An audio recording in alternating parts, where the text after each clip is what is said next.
Today I'm going to talk about avocado fruit tree grafting. I'm going to go over the what, the why, the how it works in the plant, how you actually do it, and the when. And then I'm actually going to demonstrate and show you how it's done. So simply defined, grafting in most cases is splicing together a stem with buds to a stem with roots. And if it's successful, you end up with all three vegetative plant organs: buds, which become leaves, stem, and roots. So consequently, you end up with a new plant. Why do we do it?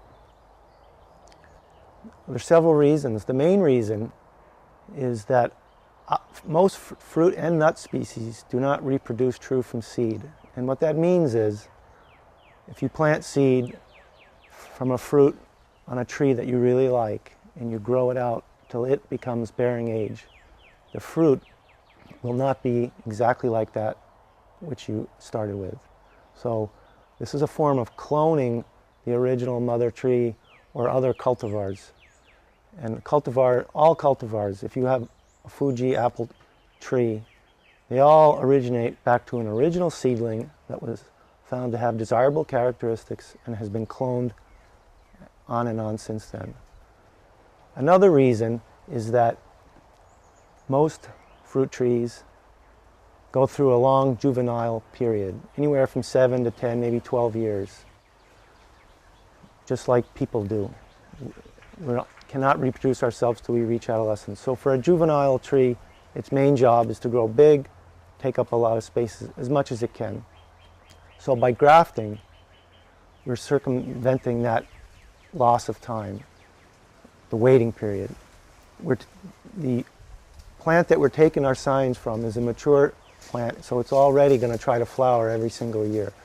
So we can get flowering within the first year, but typically you can expect to have fruit even within 2 or 3 years. Other reasons include gaining benefit from the root system, the rootstock that you're using. There can be disease resistance that a select type of rootstock has that the top plant portion doesn't have. There's also dwarfing rootstocks if you want to have smaller trees. And dwarfing rootstocks have not been developed for avocado, which we're using here. How does it work? Well, in the plant, we're going to need to line up the conductive tissues within the plant in order for this to work. And the main term you'll always see or hear about when you go to grafting demonstrations or read it in books is the cambium layer. It's a 1-cell or 2-cell wide layer just inside the bark. And it makes new xylem on the inside, new phloem on the outside, which are the conductive tissues for woody plants.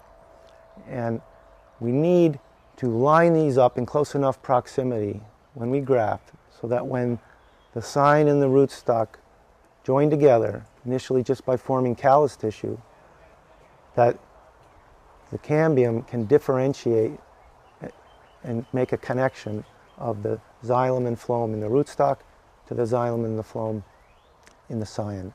And then the buds on the scion will be able to resume growth and you'll have a new tree. Question often comes up is, when is a good time to graft? In the tropics, you can graft almost any time of year as long as a couple of conditions are met. The two main factors are the rootstock needs to be in active growth. And when you're using seedlings in pots, they're pretty much active all the time. So that's generally not a problem, especially if you provide a little fertilizer a week or two before you're ready to graft. The other factor is the scion, the part we're going to graft on top. It has to be in a stage where it's not too succulent. And we're going to be using tips of branches here, terminals. So it needs to have been on the tree for at least several months and kind of hardened off and accumulated starches and sugars, carbohydrates. The other important factor is it needs to have well-developed buds that are almost ready to burst, but have not burst yet. In this particular example here, you can see the swollen buds at the terminal of the branch. Sometimes some of the buds have already started to grow. So this sign looks like you wouldn't be able to use it. However, all you need to do is remove. The terminal has started to grow, and these buds here are still swollen but dormant. So this piece can work as well. What are the tools required for grafting? The first tool you're going to need are a pair of hand clippers, one for collecting your sign off the tree, for removing the leaves. And you'll want to remove all the leaves up the whole piece of sign.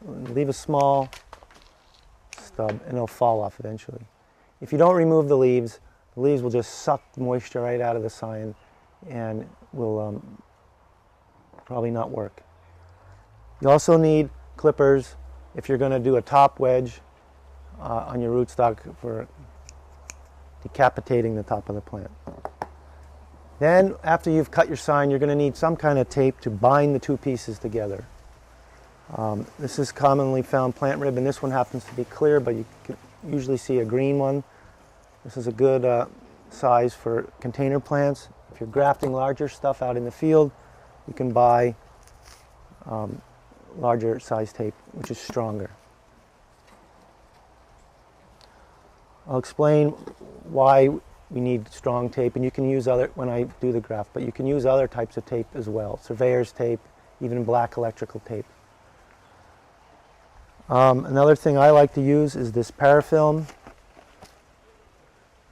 which is stretchy and will seal off the graft, seal the sign and seal the graft union. Because when we put it together, we do not want moisture to get into the graft union area, and we don't want the sign to dry out.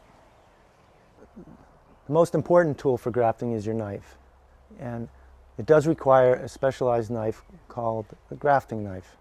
And what makes a grafting knife is the fact that it only has a bevel on one side and it's flat on the other. And the reason you need this type of knife is you need to be able to make very straight cuts when you're cutting into the rootstock and when you're shaping your sign. If it's wavy, it's harder to hold the two sides together. You need to have no air pockets in there. You can make up for minor amounts when you wrap it with the tape and cinch it together. But you need to make straight cuts, so you need a grafting knife. Now, that means you need to have a left-handed or a right-handed knife, depending on which hand you're more comfortable with. And it also depends on whether you make your cuts towards yourself or away from yourself, whether you use a left-handed or right-handed knife. The traditional grafting method of shaping your sign is to draw the knife towards you. So a right-handed, you always want to have the flat side down. So this would be a right-hander's knife. When the flat side is down, you're cutting towards yourself. Now I happen to have learned cutting away from myself. So I'm left-handed, but I actually use a right-handed grafting knife. There's many ways to graft, and the most common two are probably a top wedge and a side wedge. They're relatively easy for the beginner. Either way will work. I'm going to do a side wedge on this particular tree. If you were to do a top wedge, you would find a convenient place to cut and remove the top. What will happen while the graft is healing and before it starts to grow, and even after it starts to grow, the signal that's given to the tree when you decapitate it is to try to restore the top. So you'll get a proliferation of buds in these nodes starting to grow, which isn't a bad thing, but it's just something you're going to need to contend with.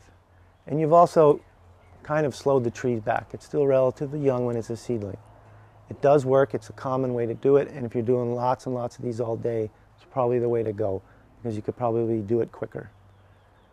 I like to keep the top on and put the graft in on the side, and then that allows the tree to continue to grow normally during the approximately 3 to 4 weeks that the scion is healing and developing in the graft union.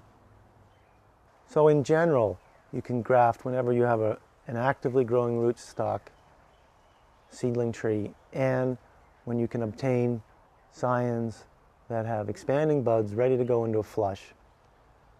And with avocado, that tends to happen during 2 general times a year. The plants are naturally going to flower and set fruit in late winter to early spring. So there's a window of grafting opportunity then, generally maybe late December into March.